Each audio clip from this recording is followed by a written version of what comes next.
한번 따라서 합시다. 결코 좌절 포기하지 말라. 결코 좌절 포기하지 말라.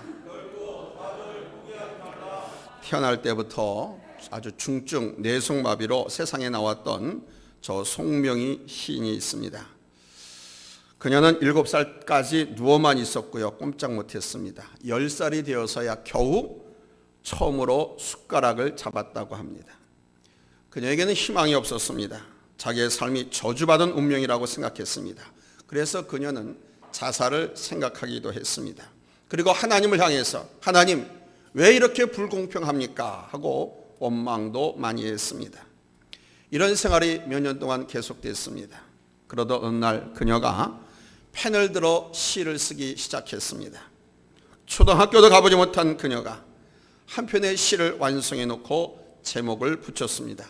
그 시의 제목은 나라고 하는 시입니다. 나 가진 재물 없으나, 나 남이 가진 지식 없으나, 나 남에게 있는 건강 있지 않으나, 나 남이 없는 것 있으니, 나 남이 못 본 것을 보았고, 나 남이 듣지 못한 음성 들었고, 나 남이 받지 못한 사랑 받았고, 나 남이 모르는 것 깨달았네. 공평하신 하나님이 나 남이 없는 것 같게 하셨네. 이 시는 세상에 널리 알려졌고 저 송명희 시인 역시 우리들에게 아주 익숙한 사람이 되었습니다. 그녀가 세상에 나오게 된 것은 하나님의 사랑이 그녀에게 희망을 주었고 절망에서 생명으로 옮긴 결과였습니다. 그래서 그녀는 서양 사람들 앞에서 희망에 대한 강연을 20년 동안 2000회씩이나 했고 24권의 시를 썼으며 그녀의 시에 붙여진 CCM 복음 찬송이 100여 곡이 나왔습니다. 그녀는 올해 58살입니다. 이젠 전신이 다 마비되어서 말도 못하고 손가락도 못 움직입니다. 그럼에도 불구하고 그녀는 눈으로 계속해서 우리들에게 희망을 전하고 있습니다. 지금 우리들 주변은 코로나 팬데믹 속에서 전개되는 정치, 경제, 사회, 문화, 과학 등 모든 일들이 정말 희망이 없습니다. 그러나 모든 것들이 절망적이라고 해도 우리 예수 믿는 사람들은 좌절하면 안 됩니다. 아니 국민들도 좌절하면 안 됩니다. 왜냐하면 하나님이 우리와 함께 하시기 때문입니다. 하나님이 우리나라를 사랑하십니다. 하나님이 여러분을 사랑하십니다. 하나님이 우리와 함께 하십니다. 오늘 본문은 한 시각장애인 거지 바디메오라는 인물이 그의 절망적인 환경과 좌절의 늪에서 바로 희망 대신 소망이신 예수 그리스도를 만나서 제2의 인생을 살아가는 드라마와 같은 논픽션입니다. 사람 취급을 받지 못한 거지이고 시각장애인 이 바디메오가 어떻게 그 불안한 환경, 좌절을 극복했는가를 살펴보면서 우리도 우리의 삶의 현실에서 박차고 일어나 장애를 극복하고 환경을 뛰어넘고 해서 삶의 희망을 붙잡고 솟아나는 귀한 시간이 되시기를 예수님의 이름으로 축원합니다. 첫째로 우리는 예수님에 대한 소식을 소중하게 간직해야만 하는 것입니다. 따라서 합시다. 예수님께 대한 소문을 소중하게 간직하자. 그러니까 한마디 말하면 복음이죠. 우리 예수 믿는 사람들에게는 복음을 소중하게 간직하자는 거예요. 예수에 관한 일들 소문은 다 복음입니다. 지금부터 10년 전만 해도 우리들은 노하우를 중요시했습니다. 어떻게 하는 건지, 문제를 해결하는 기술이라든가 물건을 만드는 기술적인 면을 으뜸으로 알았습니다. 그러나 요즘은 바로 그 중요한 정보가 어디에 있느냐라고 하는 노웨어가 더 중요하다고 많은 사람들은 한 가지로 말을 합니다. 바디모의 눈을 뜨게 할 수 있는 방법과 기술은 그 시대엔 없었습니다. 하기사 나면서부터 속용된 것은 현대의학으로도 치유할 수가 없으니 그 당시에는 무슨 방법이 있었겠습니까? 바디메오도 자신의 눈을 치유할 기술이 없다는 것을 잘 알고 있었기 때문에 그는 그냥 그대로 캄캄한 인생을 살아갈 수밖에 없었습니다. 그러나 이 바디메오가 알고 있는 것 분명한 한 가지가 있었습니다. 그것은 뭐냐? 바로 노웨어.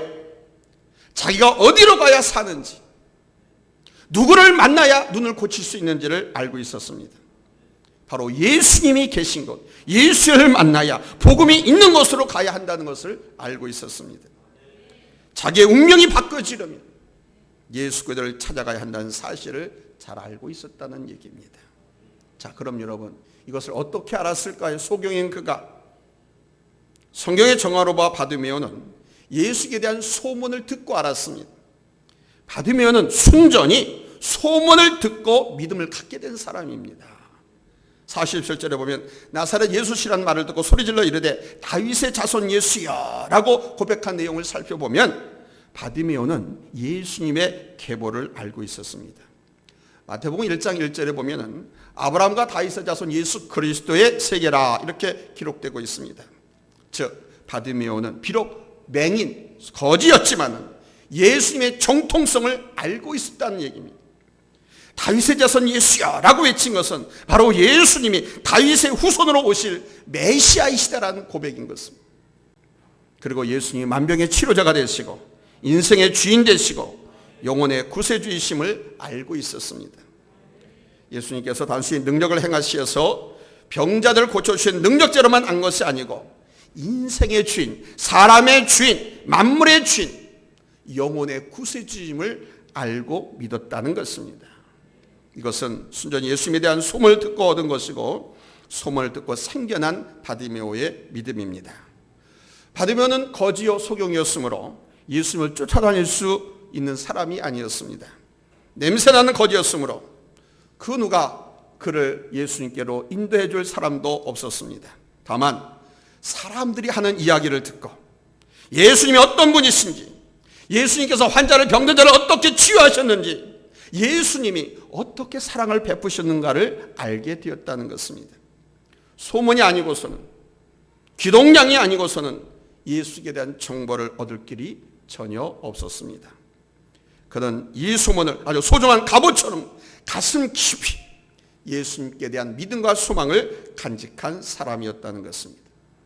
사랑하는 여러분, 우리는 신앙생활하기에 하나님을 믿고 예배하는 삶을 살기에 얼마나 좋은 환경 속에 놓여 있는지 모릅니다.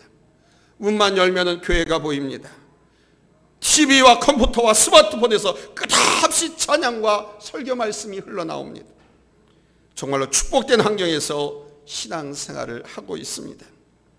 바디메오 2000년 전 그 당시 그 열악했던 그 환경에 비추어 보면은 정말 미안하고 부끄러울 정도로 우리는 아주 복스러운 복된 환경 속에 살고 있습니다. 그럼에도 불구하고 바디메오의 열정을 생각할 때 심히 부끄러운 생각이 밀려옵니다.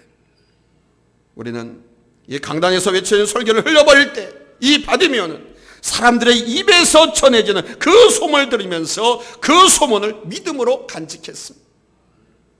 우리가 영적인 소망보다 세상적인 욕심에 더 많은 관심을 갖고 살아가려고 할 때 바디메오는 예수님을 가슴에 꿈꾸면서 소망을 키우고 있었던 것입니다. 이렇게 예수 그리스도를 열망하고 소망하며 꿈을 기다리고 있을 때 여러분, 예수님께서는 그 바디메오를 찾아가신 줄로 믿습니다. 오늘 보면 46절에 보니까 예수께서 제자들과 허다한 무리와 함께 여리고에서 나가실 때 디메오의 아들인 맹인 거지 바디메오가 길가에 앉았다가, 이 바디메오의 아버지 이름이 디메오예요.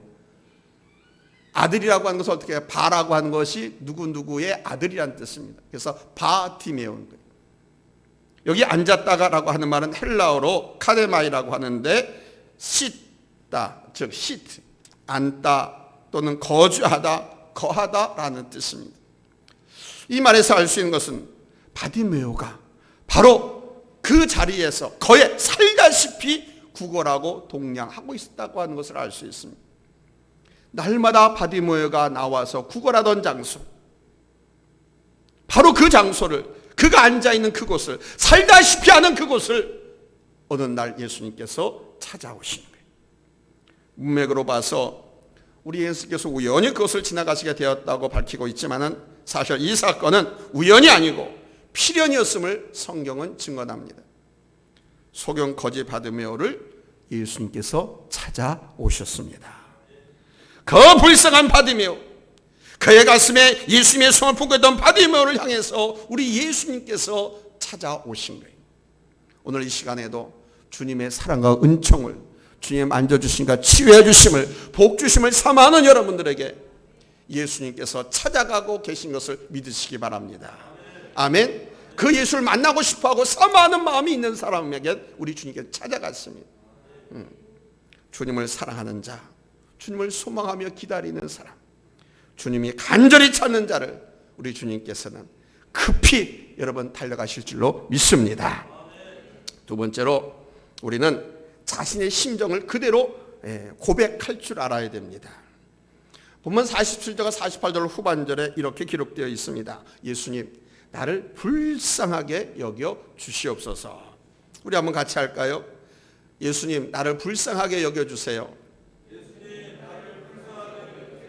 예수님, 나를 불쌍하게 여겨 주세요. 바디메오는요, 자기가 거지라는 것을 알고 있었고요, 장애를 인정한 사람으로서 자기 처지가 얼마나 처량한가를 알고 있었습니다. 그럼 세상 천하에 불쌍해지고 처량하게 살고 싶은 사람이 어디 있겠어요? 자기가 거지로 전락해서, 자기가 오늘날로 말하면 노숙자로 살고 싶은 사람이 어디 있겠어요? 처량받게 살고 싶은 사람 한 사람도 없고요, 외롭고 고독하게 불쌍하게 살고 싶은 사람 아무도 없습니다. 그러나 여러분, 오늘 살고 있는 우리 현대인들에게 파고드는 무서운 질병이 있는데 그게 뭔지 아십니까?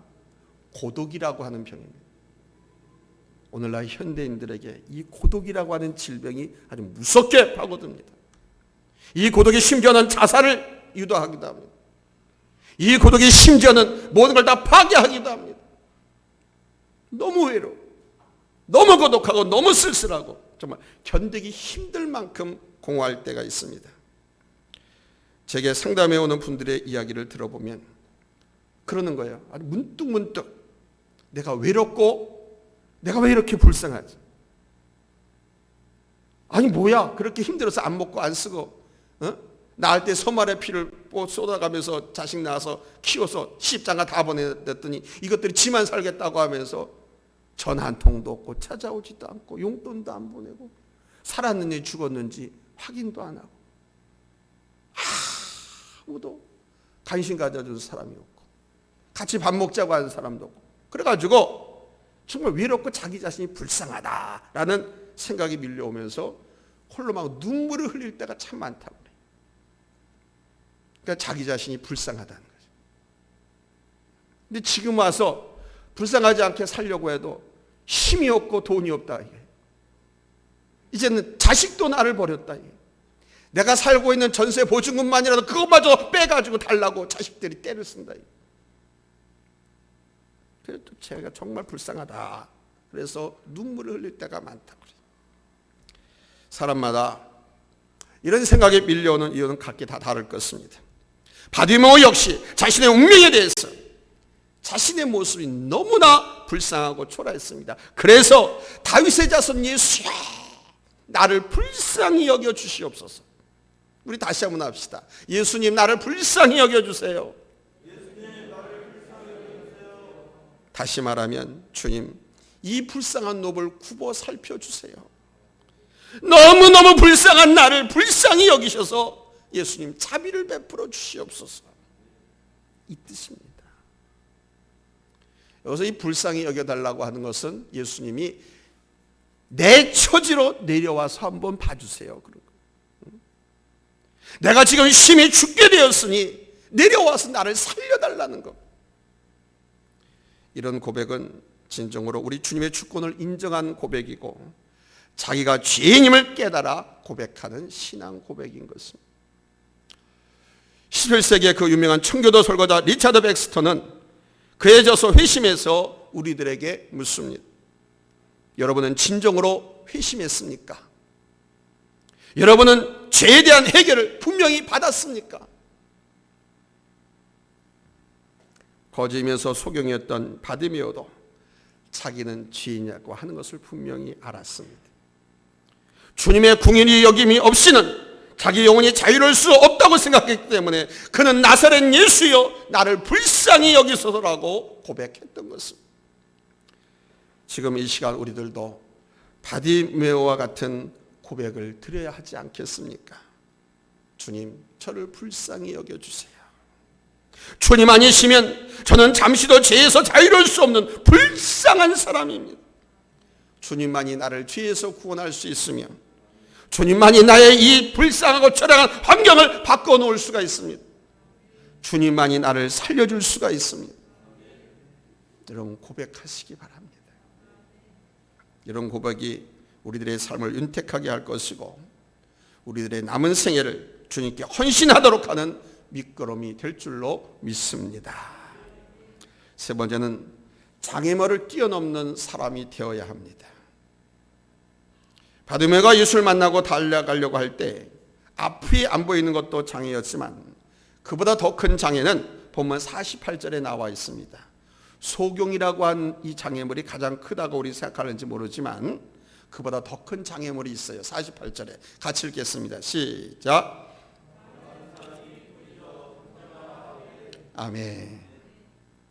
언제 제가 성경 같이 읽자 하고 언제 따라하자고 할지 모르니까 제 설교 시간에는 예배 끝나고 미장원 어디로 갈까 고민하지 마세요. 예배 끝나고 어디 슈퍼에 뭐 사야지 이런 거 생각하지 마세요. 그러니까 예배 시간에는 설교에만 집중하세요. 그래 여러분이 은혜를 받아요. 아멘. 많은 사람이 꾸짖어 잠잠하라 하되 그랬습니다. 시각장애는 조심해서 걷고 전자지팡이를 이용하거나 개를 이용해서 보행하면 문제가 해결됩니다. 그러나 주변 사람들에게 받는 마음의 상처, 이거는 너무도 큰 상처였습니다. 많은 사람이라자 한두 사람이 꾸짖어가 아니고 베드로가 꾸짖어가 아니고 많은 사람이 꾸짖어 잠잠하라 하되 많은 사람들이 다 상처를 줍니다. 장님 주제에 왜 떠들어? 거지 주제에 조용히 해? 그런 겁니다. 이 말이 얼마나 상처가 되겠어요.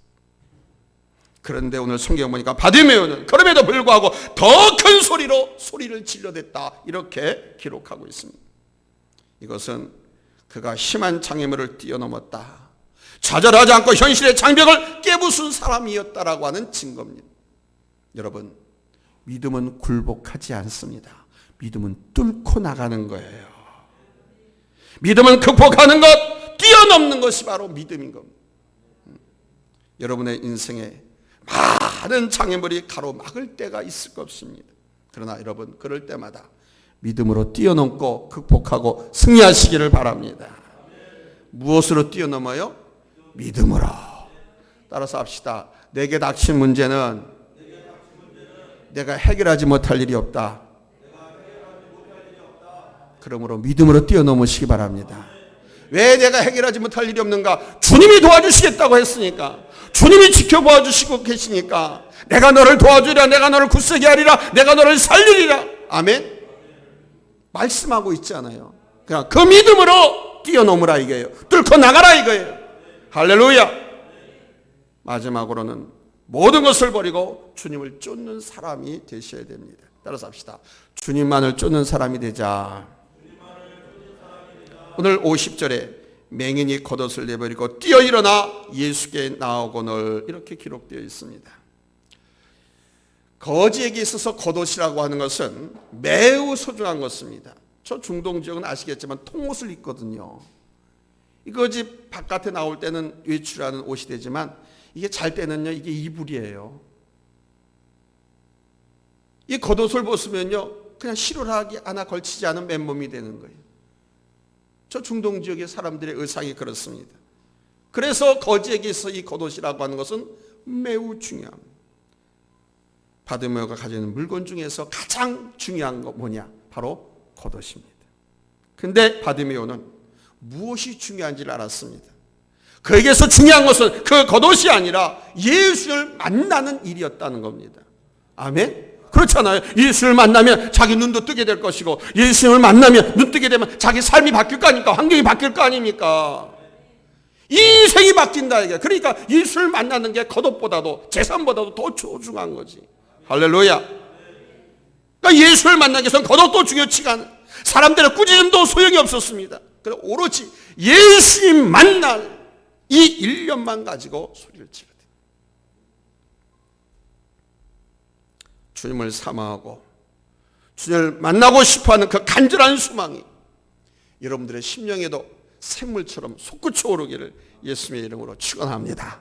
할렐루야, 할렐루야. 어떤 문제든지 간에 인생에게 부르닥친 문제와 장애는 예수를 만나면 다 해결돼.